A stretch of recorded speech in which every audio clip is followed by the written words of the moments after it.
सर्वांना. आज निफ्टी 1% पर्यंत आणि बँक निफ्टी 2% पर्यंत निगेटिव्ह क्लोज झालेला आहे. काय कारण आहे आज मार्केट निगेटिव्ह क्लोज होण्याचं? आरबीआयने आज त्यांची मॉनेटरी पॉलिसी घोषित केली. मॉनेटरी पॉलिसी म्हणजे चलनविषयक धोरण. त्यामध्ये आरबीआयनं असं घोषित केले की जो रेपो रेट आहे तो बदलणार नाही. त्यांनी तो रेपो रेट आहे तसाच ठेवलेला आहे 6.5%चा.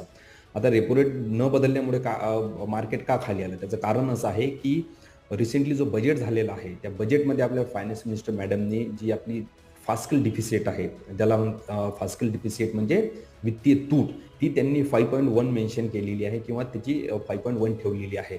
आता वित्तीय तूट 5.1 आणि जो रेपो रेट आहे तो 6.5% आहे आणि इन्व्हेस्टर्सला थोडं असं अपेक्षित होतं की जो रेपो रेट आहे तो थोडा कमी होईल. तसं झालं नाही मार्केटमध्ये.